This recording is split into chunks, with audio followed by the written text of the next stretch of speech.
Hi and welcome. So here's an introduction to infection, just to get you started.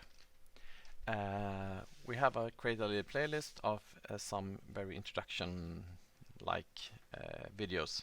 So yeah, you can check out the other ones as well to get you somewhere. But in this one, we're just going to talk about the basics and fundamentals of the solver. So in order to get started, we're just going to drop down grid, and we have this here, and we're just gonna do so we see the Y shaded. And on this grid, we're just gonna drop some points down. So we do a scatter, and a good reasonable amount to start off with could be 100,000.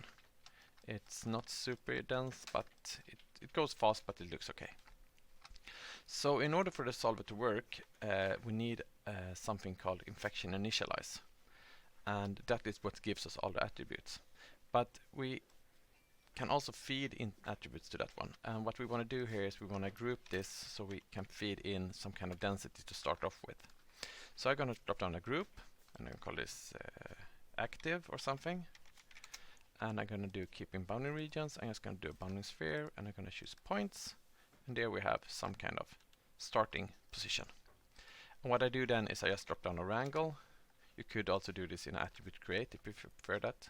So I'm going to choose the active, and I'm going to say at density is equal to 1. And other option would be to do an attribute create. If you want to do that, you can do group active and call this density, and you can say default value 1. No, you should say default value 0 and value 1, right? And what we have then is density over sum, but 0 over the other ones. So when you've done that, you can do an infection initialize. And just plug in whatever, it's the same thing here. And what you see now are all the particles. They are given a sphere kind of visualization, and they're also given a p-scale, and under the visualize we can change this. So we can do it like this, kind of, so we see something good. And if we go back to the attribute tab, we see that we have a couple of attributes here. I will go through them, but for now we can care about the density. And what we see here is we have density scale of 1, and density attributes are called density, and that's what gives us what we see here. And we see on the visualize that we visualize the density. The other attributes are just set to 1. So if we go to visualize and choose to visualize movable or max density or fuel, we just see something white besides the fuel that's actually already taken up on this one. So the solver works default by reducing fuel where we have density. So that's kind of what we need now. We also have the settings tab here, which says number of points to add vec to. And this is like the global point number, the number of points that it actually creates for each point. So if we go to the spreadsheet, we will see here that we have near points here. And those are the points that are near, and those are created, and then the solver works with them both in microsolvers as well as in the main solver core. One thing that the initialize also adds is some detail attributes. So it says here that GIL sphere points is just for visualization, and then that it has fuel, it has max density, and the number of points is also stored here. And it also stores an average distance that is also used by both solvers, the solver and microsolvers, to calculate what scale we're working on. So when we've done that and talked a little bit about that, we can just drop down a DOP network. And in the DOP network, we need two things. We need the solver core, and we need an infection object. And if we just drop down this, we will see again the same thing pretty much. So if we just look at the DOP infection object, we don't really have that much. We give it the object a name, and we have an input path, which is just by default the first input, input 0. So when we have that, we can then start using the microsolvers. So I'm just going to drop down something really simple. I'm just going to do like a growth thing here. We have the most basic thing is called growth. And what growth does, it's if we just spin this up, the default value is very low right now. That should be changed. If we just use that, you can see that we get this kind of growth. It's super simple, and what it does, it's just kind of blurs it and remaps it. And to make it interesting, we could of course also add some noise to it to see a little bit more funny stuff. And if we do that, we actually see something that's quite usable. I mean, it's super basic, but it works. So that's kind of the basic, and of course we have so many other options here as well. We could of course use something more crazy like reaction diffusion, and we kind of need to bring down the blurring iterations because we're on quite small scale here. So if we do something like this, I think we will get some kind of result. Yeah, we do. So, but as you can see, you can very simply can add this kind of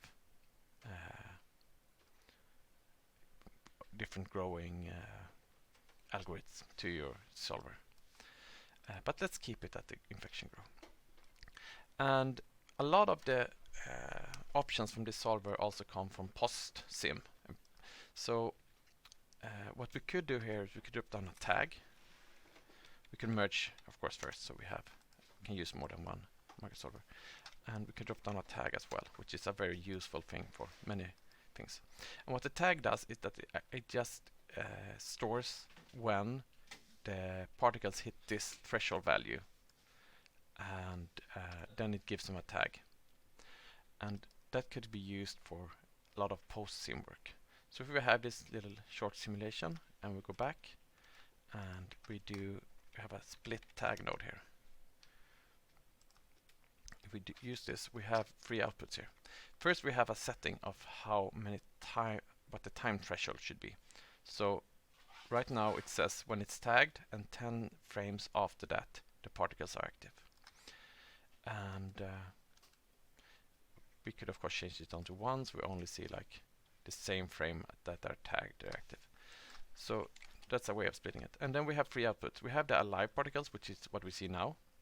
We have the untagged particles. So if we put on a null here, we can see those. And that's pretty much that. And then we also have the tagged particles that's already been, that's not birth within that threshold. So what we can do with this then is we can use this. Let's say that we want maybe both the tagged and the active. So if we merge the two of these, we will get this kind of thing. So what we can do now is that we can then use the animation tool. So if we plug this down, we don't see that much, but we have a method of using the tag.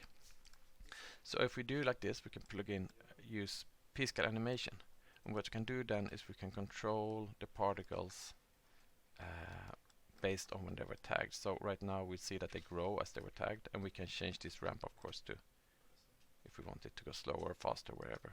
And we also have the length of here. So right now we have 40, we can make that 80 so it's longer, and we can add randomness to it. So that's quite useful. And we also have a global p-scale value here, and we have a p-scale randomness if we want more particles to smaller and bigger, etc. And we can also change the min and the max value of that randomness. So that's very useful. And we also have some other options here where we put out animation values, etc. So you can use that with, continue using it with other nodes. We have then an animation node as well. No, sorry, not animation. We should have copy, it's called. Infection copy. So in here we can use this as a copy to points, but the thing it uses is the animation attribute that's stored here. So if we look at the points, we have an animation attribute here. So this just counts up to 1, and what we can do as well, we can also put out output frame animation. Sorry, here we go. So what we can do as well is just having this count up if we want to. So that's quite cool, and it will count up to like the maximum. It could go up to 120 here, I guess. Yeah, because that's the max they can have. So then you can use that in the infection copy. If we were to like just do something like this, we can just drop down something like a sphere, and let's maybe not a sphere. Let's do a torus instead. So if we have a torus here, and let's say that we have an animation on that. Let's say that we rotate it to 120, and at 120 we rotate it 360 degrees in that axis maybe. So what we have now is this rotating torus. And if we then were to say pack an instance here, I think we want that. We can then see that here we have the torus rotating as they are animated. And of course this is not very spectacular, but you can use this for, of course, a lot more advanced stuff. And you can, of course, also use put it out as a normalized value between 0 and 1, and that will also help you with if you do more advanced stuff, that could be very useful. So that's the basic of like the post work that you can do. But if we go back to the solver, I want to show one more thing, and that's right now we're showing the growth. What we could also do is we could also, instead of growing, we can as well advect. So we can drop down like an infection force and plug that in. And what that gives us is the option to moving the density. As you can see now it moves. And it gets a little bit jagged like this, and that's because of how the points are distributed. If we have a very, very clean distribution, if we instead of doing scatter here, we do points one volume. So if we have something like this, let's say we have now 10,000 points, we're going to add to this, we're going to bring it down so we have 100,000 points approximately. And we do the same thing. So we do the group here, we do the infection initialize, and now if we were to run this simulation, you would see that we get a much more even movement, which might be fun, might be boring, but you could add some substeps. The thing is now that it speeds up, so we could also do a drag, so it doesn't continue to increase in speed. So it's going to bring this up to maybe 1. So what you can see now, we have a very even, boring movement. But that's kind of what up to you what you want. And one thing to notice here is that we have on the initialize, we have this movable amount. And this is how much density that can be moved per second. So if we bring this up to 10, you will see that we get a lot faster movement. And that kind of depending on what you want. I mean, it could be what you could want is like 0.2 maybe, or 0.5, and instead bring up the velocity to get a completely different effect.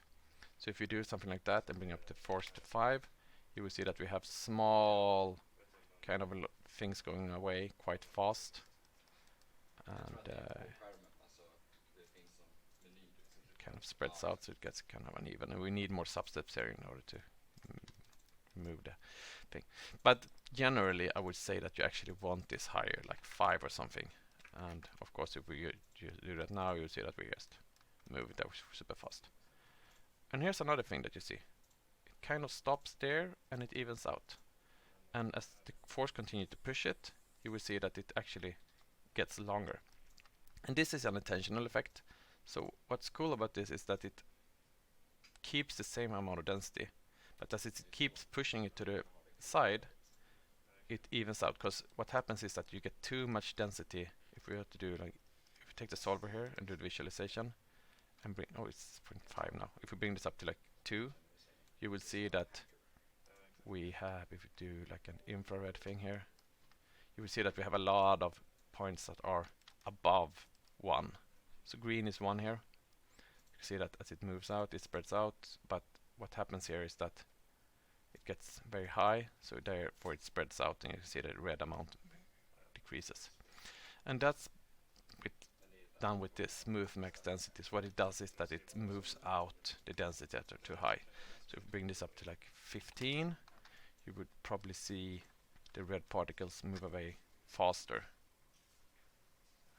So we actually get some red particles, but then they smooth out, and you can see that they're removed there. But it also takes a bit longer time. So we have those options, and what's cool is that you can also, what you can also do is you can use everything that uses force. So if we do like an axis force here, like a pop axis force, you can use that as well, which is kind of fun. Let's see, how much speed do we have? I don't know, maybe orbits, maybe this is fine. It doesn't do very much, no. That's probably because, let's see here, treat as wind, you have to remove that. So if we go back here and play, is it turning? Not that much. let's see, let's bring up the orbit speed to 5 and do like a section speed of 2. I don't know, I just play with the values here. Yeah, you can see now we actually get something. And I guess our regular force is too strong, so let's remove that to like 1. Here you see we have a small little axis force. Probably needs to go up to 10, I guess. And maybe the fall of, yeah, maybe the inner strength, maybe we should do the shape bigger. Yeah, do it like this. That's kind of cool.